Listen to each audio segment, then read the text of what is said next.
pere temere mokwandomolo libeko ya mboka ekomi likola moto nyonso eta de droit de mokonzi beton alingi démocratie avec séparation de pouvoir Congo ya faci banguna bazangi maloba argument bakozwa wapi basi réfugié na démagogie faci umela na mwende na yo.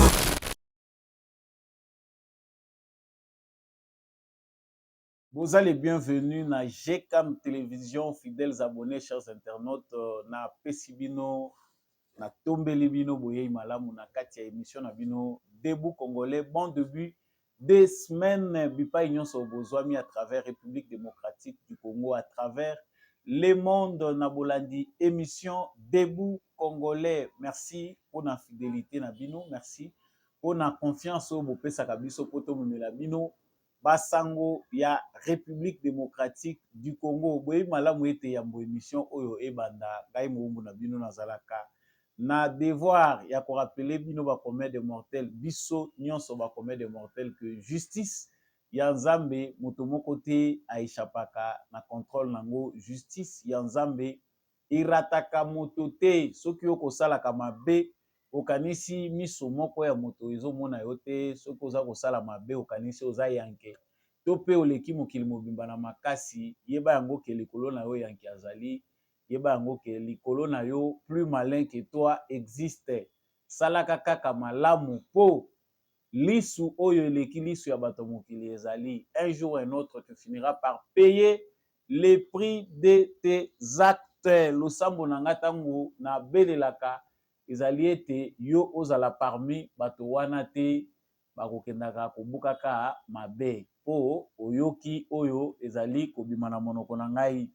na lombango nakei na basango ememi ngai liboso na bino mokolo ya lelo ya yambo esengeli toyeba ete tata mokonzi wa ekolo Congo Félix Tshisekedi Tshilombo asili bongo kokita na Doha na Qatar epai wapi azali kocontinue aventure na ye diplomatique pour na bolamu ya bakongolais tokolobela yango na kati ya émission na biso à l'est de la République démocratique du Congo, reprise des combats entre l'armée loyaliste FARDC appuyée par le Wazalendo et les terroristes de l'armée rwandaise communément appelée M23. Bitumba et Komi na point nini en tout cas concernant la situation selon l'armée. Izali ba terroriste M23 de Muto babandaki l'armée n'a fait que réagir. En tout cas, l'armée n'a pas se comporter malamu selon les informations reçues. Ezali mabenga ezali na maboko ya FARDC bazali en récupération ya Kiwanja. Tokolobela na kati ya émission ya mokolo ya lelo ba révélation tokolobela concernant ba canaux, ba forage pétrolier, ba tunnel mystérieux à l'est de la République démocratique du Congo. Ba tunnel wana ezali vraiment façonné na technologie moderne pour na ko permettre que Rwanda a extraire ba minéraux oyo bazali koyiba à l'est de la République démocratique du Congo. Uganda a foraka pétrole oyo ezali aussi en grande partie à République démocratique du Congo, des tunnels qui permettent à l'armée rwandaise d'envoyer des cargaisons ba militaires bazali kokotela na ba tunnel wana pona ofacilitaka musala oyo ba rwandais bazali kosala à l'est de la République démocratique du Congo. Nous allons en parler. Nous parlerons aussi dans cette émission du Rwanda qui proteste na président ya commission à l'Union européenne.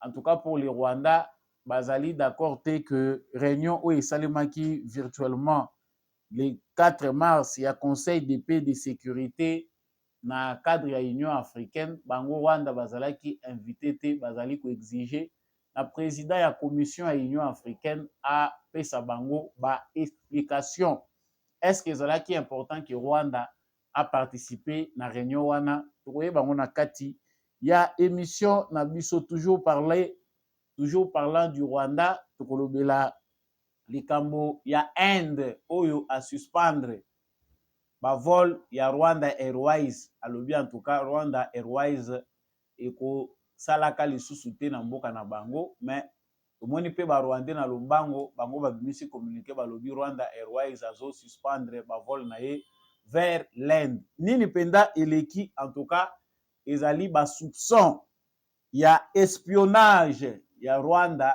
vers pays wana. Ba Indien bazali ko soupçonner que Rwanda pe azali ko espionner bango. Tobosana te ke mikolo ute koleka Canada pe alobelaki yango. Tozolobela yango sika awa na kati ya émission na biso na pesi bino encore une fois de plus boyei malamu na kati ya émission Debout Congolais. Merci na bino pona boponi chaîne oyo ya ba éclairé. En tout cas ozana no abonné te. Je vous prie de le faire pour partager les nouvelles de la République démocratique du Congo. Abonnez-vous, partagez. N'oubliez pas de liker, de laisser surtout un commentaire depuis wapi. Bolandaka actualité ya mwana mboka Samba Olonga oya lobelaka mingi makambo ya République démocratique du Congo. Merci na bandeko yo ba partageaka pe ba nouvelle bazalaka na front balobi Samba Olonga esalaka biso très bien. Tango olobaka penda FARDC na motema en tout cas ngai nazalaka déjà soda na motema FARDC wazalendo pe na motema donc ya kosakana te yo pe soko za wazalendo na motema tika yango na commentaire depuis wapi yo ozali ko soutenir ba FARDC na biso depuis wapi makila ya ba congolais ezali koninga na kati na yo nazongi na actualité. Actualité ya yambo ezali Félix Tshisekedi azali ko continuer tournée diplomatique na ye. En tout cas après Turquie, Félix Tshisekedi azali sika na Doha na Qatar. Et pas wapi ye azali ko continuer mobembo na ye Émirats Arabes Unis mopanzi ya Arab ezali vraiment ko sembler ko attirer Félix Tshisekedi mingi parce que bango au moins bazali très exigeant te lokola ba occidentaux oyo balingi ba norme na ba valeur ebele oyo ba incarnaka penda te. Mobembo ya Félix Tshisekedi ezali ko continuer na Doha cette fois-ci na Qatar, c'est toujours na cadre ya diplomatie na ye, tout ce qui est militaire en tout cas ezali ko sepelisa Tshisekedi pour l'instant. Biso moko to se to lever option to lobi iyo tata mokonzi biso to ndimi bitumba.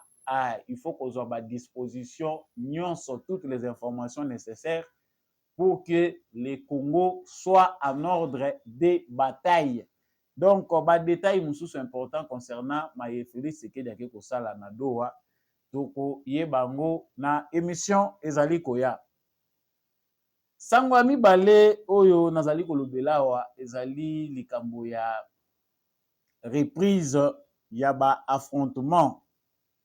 Les affrontements ont encore repris dans les Rutshuru, à l'est de la République démocratique du Congo, na nord Kivu précisément. Bato balinga kotuna ba précision. Soko zui Google na yo, ozali na téléphone intelligent, yango musala ba téléphone intelligent yango wana.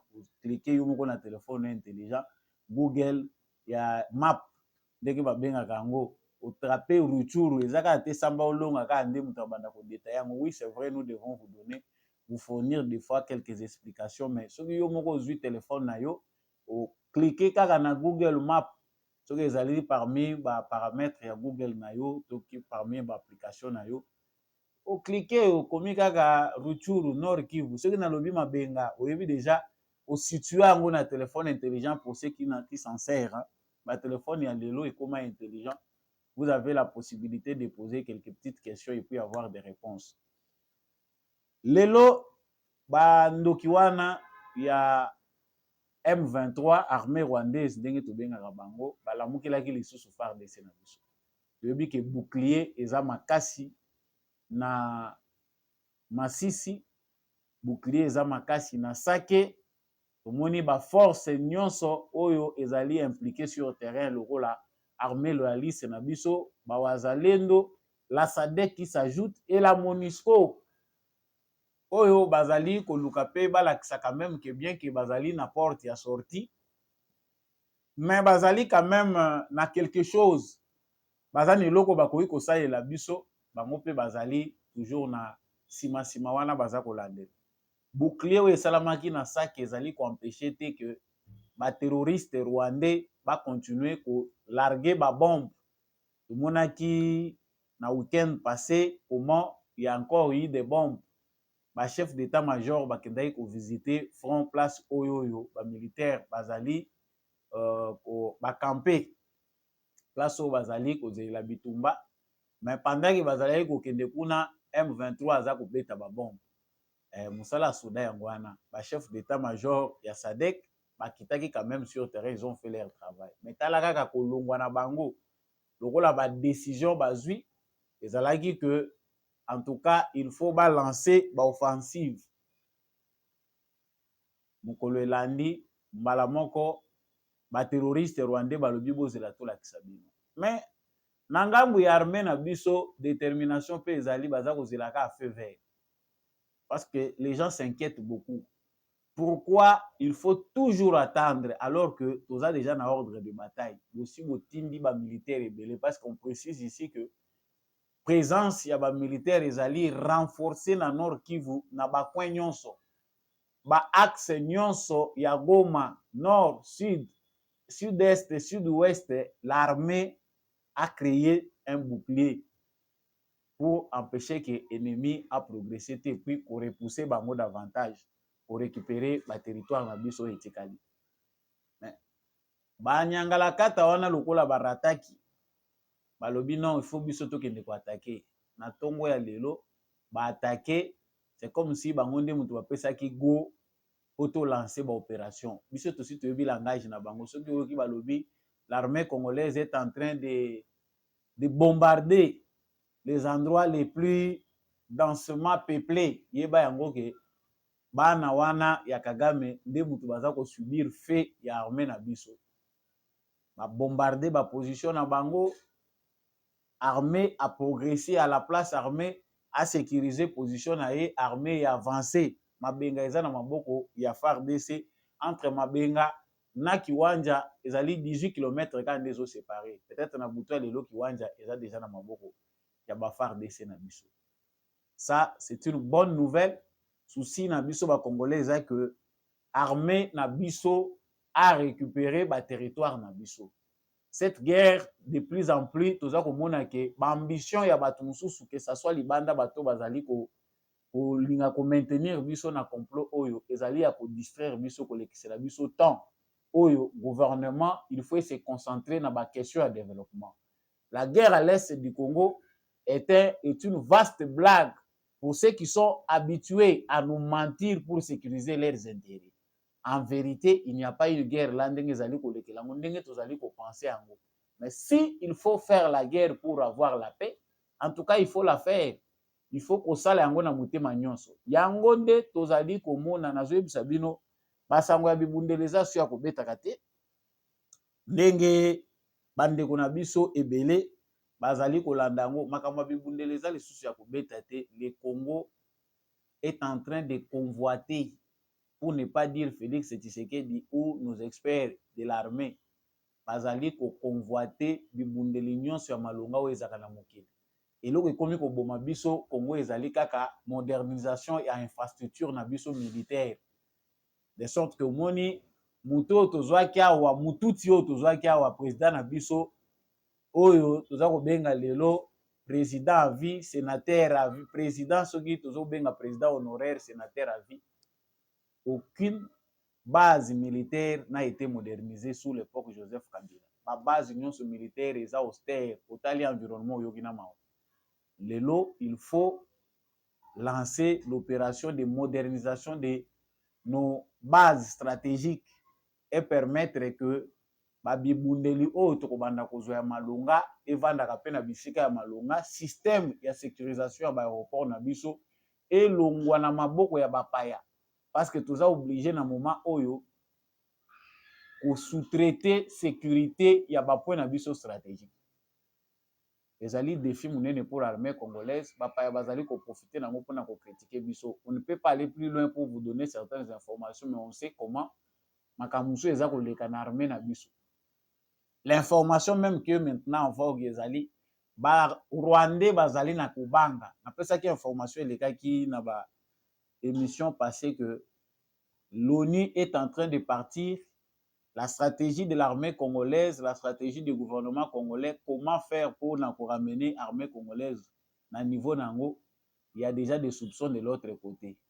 Les Rwandais disent qu'ils ont peur, bazako banga, vétéran moko américain a créé eloko na ye, bango bazo soupçonner que RDC azako traité na monsieur Eric Prince pour ramener ici au Congo 2500 mercenaires pour baya kokota na makambo ya bitumba.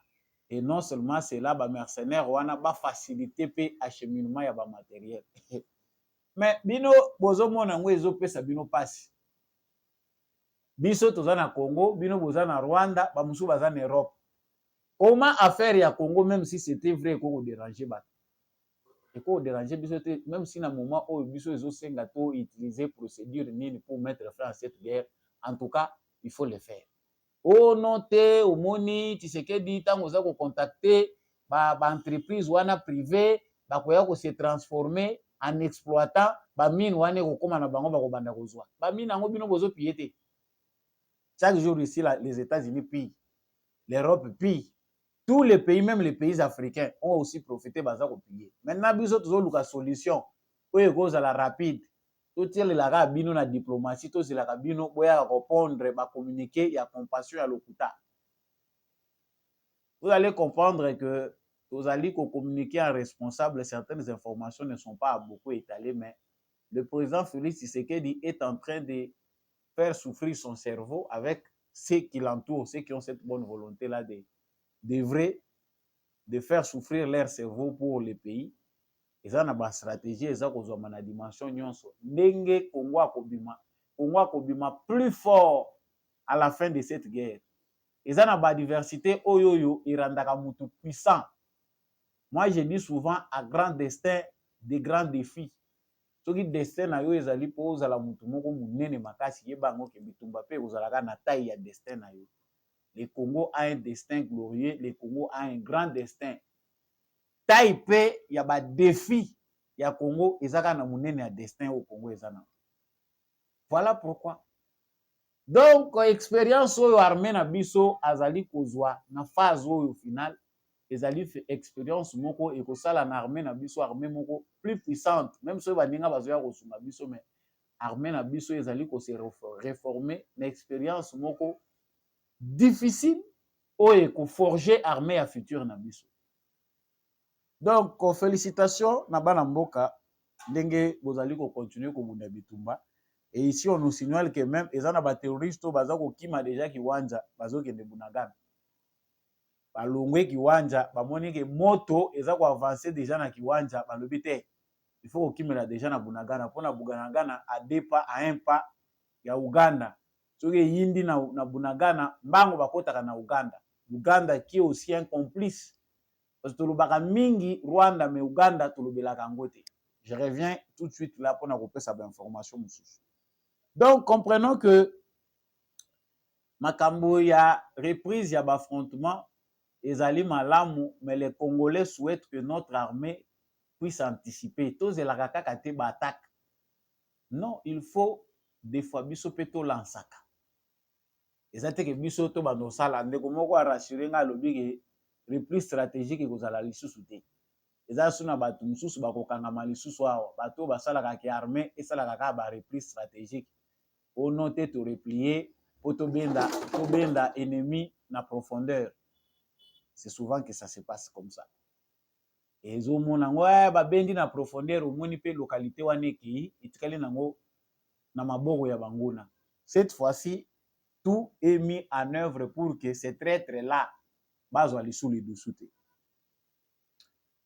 Je parlais ici de l'information avant que na makambo moko eza très sensible. Rwanda azali ko protester, communiquer na bango eza 4 pages. 4 pages na anglais. Ça c'est pas pour nous la notre langue officielle ezali biso toloba na français, mais tozo synthétiser na nous communiquer na bango ba rwandais. Ba rwandais bazali ko protester via ministère na bango ya affaires étrangères. Monsieur Vincent Biruta azali kokomela mukanda na président ya commission ya Union africaine. Moussa Faki. Pona nini réunion moko esalami na Union africaine, réunion wana virtuelle prévue pour le 4 mars, réunion ya conseil de paix et de sécurité de l'Union africaine pour examiner la situation à l'est de la République démocratique du Congo et le déploiement de la mission de la SADC. Sikoyo conseil yango de paix ezokambama na RDC. Bazali kolobela situation à l'est de la République démocratique du Congo, bazali kolobela déploiement ya SADC. Sikoyo yo Rwanda olingi Congo par bon sens ya diplomatie abenga yo aya yaka ovanda oyo kamaka mutu kosolola. Mais les Rwandais sont fous. Tozo comprendre te, mais finalement Kagame a komisi ba Rwandais nyonso mitu ezo salate. Donc RDC mutazo kamba réunion wana parce que za réunion ezo salema na conseil de paix ya Union africaine. RDC autu kozwa ibonga wana. Diplomatie ya Tshisekedi esali ke batutisa pa batikeli biso mutozo kamba conseil de paix. Sikoyo tobenga yo Rwanda tolobi ya kovanda makambo azosola eza ya SADC. Yo Rwanda na SADC ozalaka te. Oya poya koyiba mayele oya kosolola o participer na débat oyo ka makambo azoloba pona intérêt na yo. Franchement, on comprend que la folie de Kagame est chez les Kindelo. Okomeli yango pe mukanda bakomi 4 pages bazosenga ke Union africaine apesa bango ba explication, président ya commission ya Union africaine apesa bango ba explication pourquoi comportement wana, pourquoi bango bako participer na réunion wana te. Donc vous vous sentez concerné, bino penda boza penda ko faire partie, c'est qu'il fallait bacha bino. Bomoni yango eza dialogue to baza ko sola makambo eza important. Donc le Rwanda veut mettre son nez partout. Kagame lelo eza possible ke boyoki bolamuki bolali boyoki ke Kagame azana mboka tel. Tout pays aujourd'hui, diplomatie à Tshisekedi comme ici Kagame liboma aza obligé n'importe même mboka wana eza ya tina te Kagame fa ke ndika kuna fa ke ndikoloba makambo ya azana ngona RDC. Comment ne pas applaudir Félix Tshisekedi soto komi na point haut. Tala moulayi ya communiqué 4 pages. Ba Rwandais bazopesa ba explication, bazopesa ba détails, droit, tout ça, ndenge nini boko ko isoler biso te tout ça. Nous, on n'est pas là. Biso toyebi que diplomatie na biso ici est avancé tellement que Félix Tshisekedi a déjà na marge d'indépendance. C'est-à-dire même bango ba américain bakomi kotala balobi muto to kopekisele na lulenge nini. J'avance. Ndenge na tobana kolobawa, j'ai parlé une fois des tunnels. Ils ont ba tunnel moko secret, ba tunnel et salami na bangomba. Pour na kosala ba tunnel wana, il faut des technologies avancées. Technologie wana batu basali la kango mingi eza ba chinois. C'est-à-dire baza na possibilité ya kotobola bangomba parce que biso tozo séparé na ba Rwandais na ba chaîne de montagnes. Il y a des montagnes où ezali ko kabola biso na Rwanda. Stratégiquement parlant, nous avons perdu nos stratégies depuis règne de Joseph Kabila. Pendant les 18 années, le Rwanda a mieux exploité où est commis le lot de défaillance na biso. J'en ai parlé dans l'émission passée que ma chaîne de montagnes wana, géographie ya région wana frontalière ya Rwanda ezali kotalisa pourquoi biso tozalaka inefficace pona kokoma ti na frontière ya Rwanda bisiko bango bakotelaka mingi. Sadi na bangomba wana ezali difficile ke bo avancer na ba char na ba mituka na bino même so bo gagner boko kende ko mata na bangomba wana te. Donc il faut du travail, du temps sérieusement pour ce que kosenga ke bocha na base aérienne likolo bangomba boche kaka bino pona ko sécuriser ba frontière wana. Mais on n'est pas encore arrivé là. Mais pendant ce temps-là, qu'est-ce qui s'est passé? Pendant ce temps-là, on entend dire que journal moko anglais za kolobelango balobi ezana ba tunnel secret oyo basala na sia mabele ba tunnel wana ezali ko permettre que Rwanda a extraire ba cargaison ya ba minerais ekotaka Rwanda. Ba tunnel wana e permetaka que ba militaire rwandais oyo baza na besoin ya kokota sur le sol congolais base servaka na batinel wana sans que bamonama. Mais ntango bazotala batali bamoni technologie wana na Afrique eza te. Bato baza spécialisé mingi na technologie wana mpona kopermettre que bangomba batobola yango batoboli yango efficacement eza ba chinois. Et on se rappelle que eza na contingent moko chinois ba insista bango ba chinois que baya depuis 2003 2004 baya na contingent ya MONUSCO bakenda ko s'installer kaka na bakoin wana. Selon ndenge bazali kolobela yango, c'est censé que c'est à partir de cette époque-là qu'ils ont réussi à préparer, planifier batino na bango wana secret. Sikoyo ngongo tozali koloba awa. Batunel wana est causé dégâts. Parce que bah événement où salami sur le plan sismique, j'ai cherché cette vidéo là, on peut même donner ça dans l'émission prochaine. Bomonaki vidéo moko ezako circuler, bomoni na Rwanda. Écoulement ya mabele, éboulement ya mabele, mabele ezako bukana, ezako kende lokola mai. C'est-à-dire mabele bukani bangombe ezo bukana ezako memama. Et jusque même à déranger la rivière. Il y a rivière moko ezali wana na Ruzizi oyo permetaka ke RDC, Burundi, Rwanda ezali na mwa barrage moko ezali ko électrifier ba pays misato. Pourquoi ba éboulement ya ba terrain? Pourquoi esalami ndenge wana? C'est parce que on a dérangé on a dérangé position oyo bangomba wana ezalaka na se tango baza kotimola basali batunel ndenge tozolo bango bazali na ba technologie ndenge basalaka pour que batunel wana permettra bango secret wana permettra bango que bakotaka babimaka. Mais ça dérange aussi la sphère là ezali ko déranger yango, ça peut causer à la longue ceux qui mabele wana eza makasi te ou bien charge komi koleka makasi eko causer éboulement ya ba terrain. Yango touté komona mikolo ulutu koleka. Les gens, on est en train de s'interroger moni nature pe elobaka na mutu. Parce que loko eleki tika ezate. Façon ya koyebisa Kagame boye ayoka akoko yoka lisusu nzambe te parce que nzambe aza na kati na yete. La nature maintenant est en train de lui amener la voix de Dieu. Tala oyo so sali esi ekoki tika nature banda kote ayo. Tomoni mabele ekeye kati rivière wana côté ya Rwanda et kati yango. Et pourtant rivière wana nde esalaka ke mai wana soki rivière wana ekati depuis pendant longtemps pour mona ki bazana problème.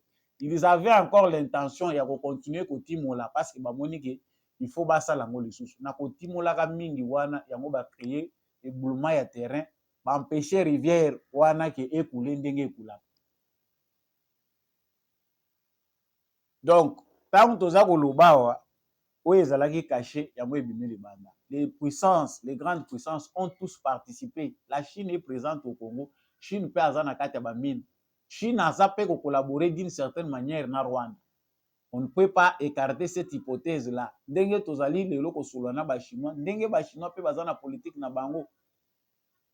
Parce que on se demande technologie wana ya kokende kotimola au creuser au sala batunel wana bato bazo maîtriser ngo malamu, c'est seulement les Chinois. Vous allez comprendre que nous avons un sérieux travail à faire. Là je commence à rejoindre bandeko na biso o baza ko kanisa ki mur il faut salem.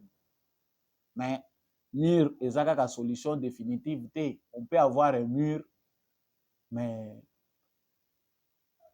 mieux vaut annexer ces petits pays là qui nous appartient d'ailleurs parce que otala mboka munene boyeza kolela ce petit pays il faut tout imposer à petit pays oyo ba dirigeant pays oyo ba respectaka biso baza lié na Congo nde tozwi kimia éternel soki biso to appliquer te vocation na biso ya puissance to continuer aka kolela lela tala ba révélation ndenge eza ko bima sikoyo. Donc on se demande bakotaka ndenge nini ba drone nango ezomona bango te.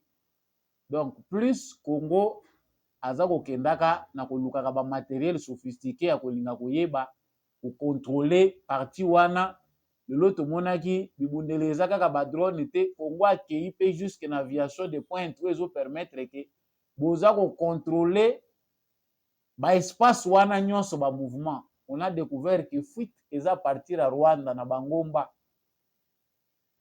basi batobola entrée eza facile bokobino bosutuka kaka bomoni batroupe baza déjà installé na coin moko boye nzoka nde eza na tunnel oyo epermetaka bango bakotaka babimaka ndenge balingi. À nos experts, à ceux qui sont censés faire le travail, de faire leur travail. Et de l'autre côté aussi, on révèle qu'il y a des communications cryptiques entre les officiels rwandais et des agents du M23. C'est-à-dire, bazana système na bango ya communication. Oui, ça la kake bazala en contact. Tango ekomi ko bima boye na presse c'est que ba découvrir bango yango epesi Kagame liboma. Les côtés ya Uganda, ba forage pétrolier, des opérations secrètes na frontière ya Uganda na RDC. Ndenge tozawa Uganda azali ko exploiter pétrole ya Congo na frontière. Ba forage ya pétrole eza ko salema, l'Uganda est en train de le faire. Aujourd'hui, la vérité est au grand jour. On comprend pourquoi l'Ouganda ne veut pas la fin du conflit entre le Rwanda et le Congo. Baebi ke soki ekangami esili makamusu tozo bénéficier nango wa toko bénéficier nango lisusu. Nos vrais ennemis bayebani baza au grand jour. Nous allons comprendre pourquoi le conflit s'éternise, pourquoi le multinational, les entreprises européennes poussent les politiciens européens à aller encore signer des protocoles d'entente. Et puis bazo persévérer, bande konanga bozo manifester na Europe, dans les différents pays, faites-les davantage. Ils persévèrent, balobi non, comme on a déjà un protocole d'entente, il reste comme ça, on va maintenant s'atteler pour voir sur la transparence na ba minéraux ezokouta na Rwanda. Comment vous allez vous atteler sur quelque chose qui n'est pas vrai, sur les faux? Balobi non, peut-être ko développer système ya contrôle, bon contrôler ni. Bazali ko substiner eza bangote, les politiciens européens sont souvent manipulés. Ils obéissent aux ordres de leur multinationales. Bango mutu bazobisa bango bo continuer. Pourquoi? Parce que bakano ezo continuer ko produire. Soki to kangiawa to kofongola na Tshisekedi mukolo nini po to banda ko sala na Tshisekedi de manière officielle. Kumba mobima yango wana. Donc vous aurez tout compris sur base de ces révélations. Il y a encore d'autres révélations qui vont encore venir. En tout cas, nous allons en parler dans cette émission. Et avant de terminer, likambo oyo Inde azali kolobela awa ezali ko préoccuper déjà ba pays occidentaux. Likambo etali espionnage.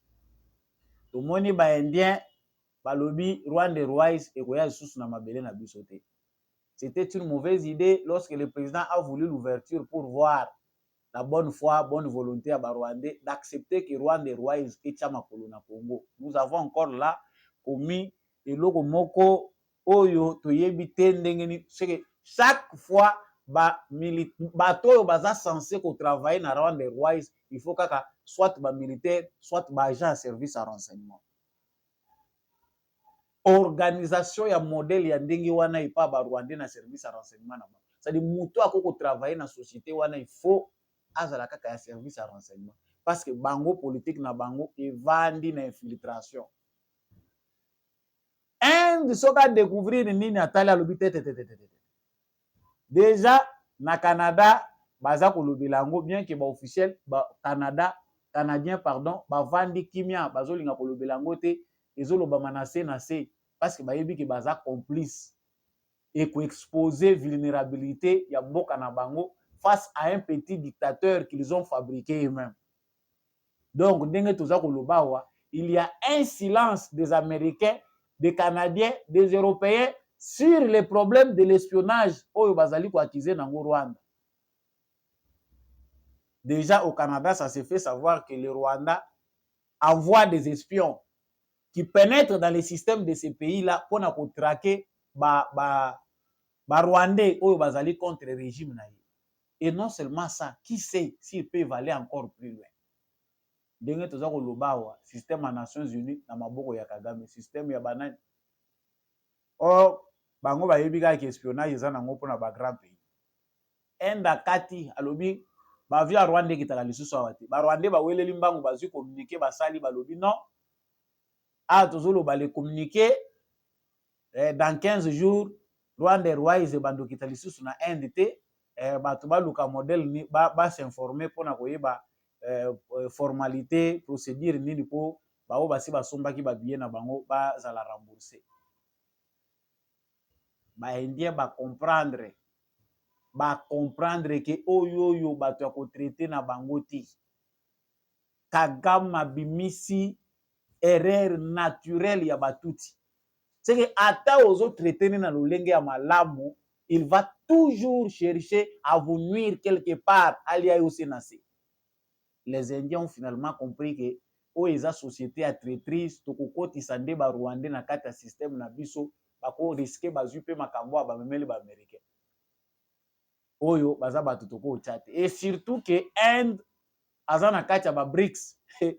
Ebete likolo eke ezongi Afrique du Sud atuti alobi Rwanda oyo boya mbeli sukuna te oyo so bokotisi nde ba-occidentaux botika oyo aza espion ya ba-occidentaux aza utilize bokotisa ye lisusu kuna te nde bozopermettre bango baavion na bango eyaka boyebi makambo nini bakosala bino na nsima baaviation. Donc il y a aussi là dans l'ombre les éléments de la guerre froide entre les BRICS et l'OTAN.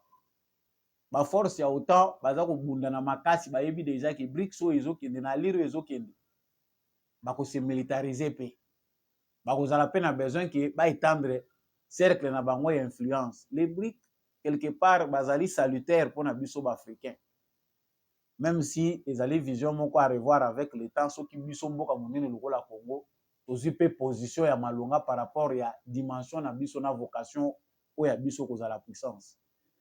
Yango Tshisekedi oyo bato bazali kosakana nde bayebi eloko Tshisekedi azosala te diplomatie ya Tshisekedi ekotisi Congo na cour des grands sans que tozala na eloko oyo eza nanu visible awa économie eza par terre makambo nyonso eza par terre mais un seul homme azindisi biso motu kuna tutisi bango mitu sikoyo Tshisekedi ye wana azokendaka malembe pour enfin devenir un électron libre bakobanda kobunda bango bazokanisa ke baolekisa temps bazo continuer na bango ko exploiter mais bazoyeba te ke Congo ezozwa mapapu. Donc pour le Rwanda ezali grande déception la diplomatie de Tshisekedi ezali ko continuer ko beta bango fimbo. On ne peut pas collaborer avec un pays des espions oyo soki bo permettre bango ke basala ba faire na mboka na bino ils vont vous espionner. C'est ça l'image du Rwanda de Kagame oyo azali ko continuer ko jouir na protection ya ba occidentaux oyo ba fabrikaki Kagame. Émission ekomi na suka ndenge bino moko bomoni ba sujet ya mwana mboka Samba Olonga esili na tondi bino penda botondi ndenge bolandaki émission na bino na bokebi nyonso. Merci na bao bakomaka te na suka pona kotuna nga mituna oyo peut-être na répondaki déjà na kati émission. Merci mingi na ndeko Mbi ya Shako azalaki na sima caméra lokola na momesano po émission ekomela bino matondo mingi na l'homme de la vérité des urnes Jean-Louis Timbalanga. Merci à l'apôtre Gérard Kabeya Tchovo asalaka biso bien mingi. Merci à papa Freddy Ngwama, papa Maurice Kitangala, papa Michel Lumakaso depuis le sud-ouest de la France, papa Boniface Mpunga. Merci à papa Jeff depuis l'Autriche, mon vieux Paulin Chika. Je dis aussi merci à vous, papa Kennedy Mukendi pe ba union so balandaka. Émission Debout Congolais, maman Bill Bilonda que je n'oublie pas. Merci mingi na maman Lisette Mombendu. Na ba union so balingaka Samba Olonga. Mama Ani Masamba na pesi yo mbote mingi. Tokomonana na émission oyo ezali koya to continuer ko partager, ko liker, ko s'abonner ceux qui toza nanu abonné te. Au revoir.